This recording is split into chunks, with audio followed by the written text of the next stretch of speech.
Hi, poets. How are ya? It's week 3, and it's hard to believe it's week 3 already, but it is. So welcome to week 3, where we will be talking about sound and how sound moves through a poem and how you can listen to your voice and to echoes within a poem and use sound even if you're not writing formal metered verse. You can create echoes and pleasing repetitions, and we're always using sound whether we are aware of what we're doing or not. And it's fun to play around with sound, and I encourage you to just let yourself listen to your own voice. Listen to what's going on around you and listen carefully. And it's not important. What we'll be reading in the Oliver this week is very technical. On page 21, 22, she's talking about the alphabet being our raw material, and it gets very specific with semivowels and mutes. But it's not important to be able to identify and name these specific sounds. It's important, though, to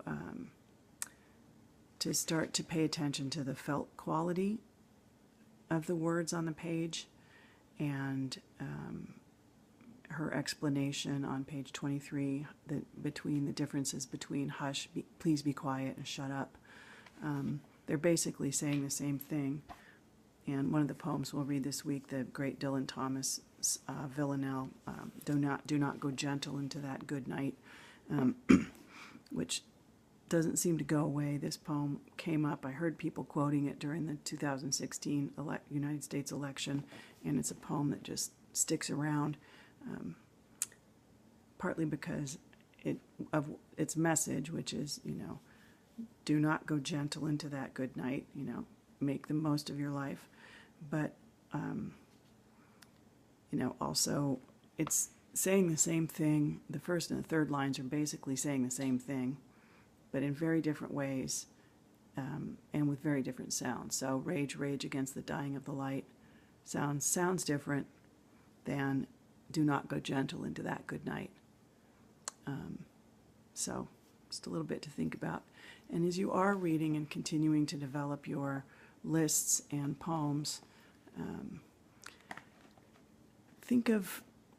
I think it's really important for poets to think about what brings you pleasure. What do you really enjoy? So that's why I have a lot of those discussions going on. So this is a book I recommend for those of you who are going to go on in poetry after the class. This is Helen Vendler's Poems, Poets, Poetry. It's a tome, but it's worth having on hand. And I just wanted to read you a brief paragraph on page 95 from this Helen Vendler book, which says, Poems as Pleasure, which to me is linked to sound and voice. Pleasure. No single poem offers all the pleasures of poetry. As you read, you will sometimes be caught up in the lilt of a rhythm, sometimes intrigued by plot. At other times, you may be struck. At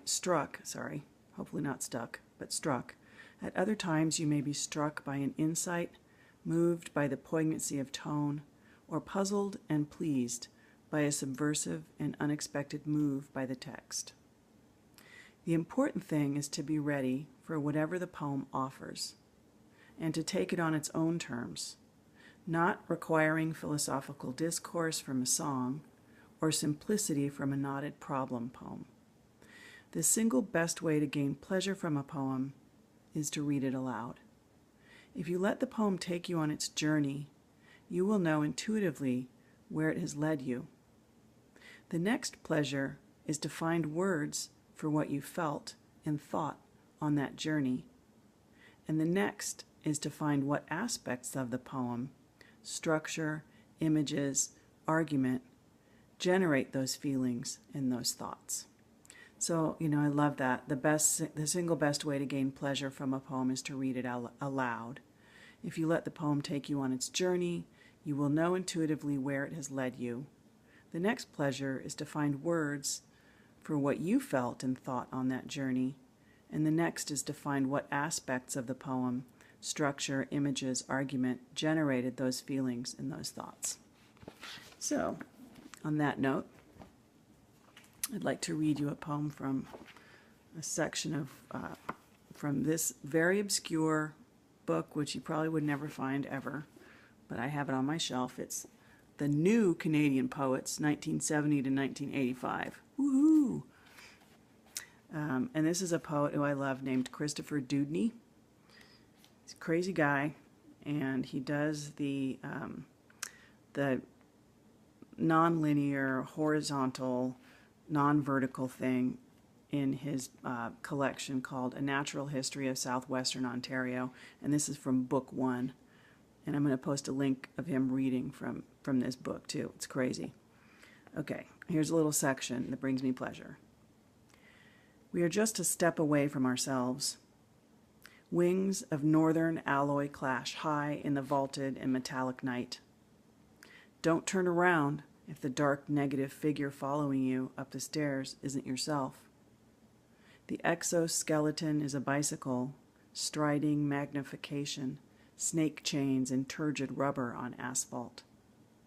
Gasoline sunsets through smoked glass as slime molds proceed through moist rain shower humus.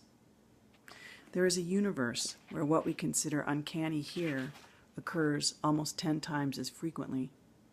Stars drip out of the cutaneous erectile velvet blue bandshell night, a full moon with lavender areola. Accidents are almost predatory in this universe. Bats investigate houses as would skin divers nervously explore peculiar corals. Cecropia moths flutter on tissue, flitting shadows. The night air arranges itself in thermal conglomerates of cool and warm. Stone outcrops replaying the solar dictation. Wet foliage. Summer dawn at London Airport, the further trees British camouflage into dream at visual horizon. Glass observation decks empty of passengers reflect the radar dish, still in the morning mists.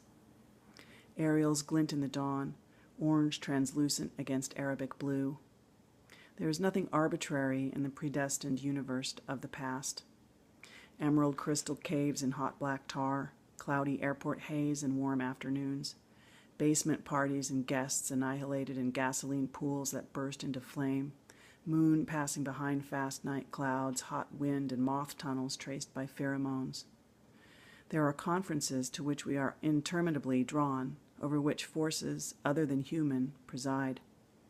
One hears the nervous tapping of fingers. I am walking south on Warncliffe Road. Everything is working by remote control. That's a poem I love. Christopher Dewdney from The New Canadian Poets, 1970 to 1985. And that is from his collection, A Natural History of Southwestern Ontario. So, in your circular collecting of images and sounds, don't be afraid to look at field guides, scientific texts, and listen to their sounds and pull them in and see if they'll do anything. See what happens. All right. I will talk to you Tuesday in the Zoom.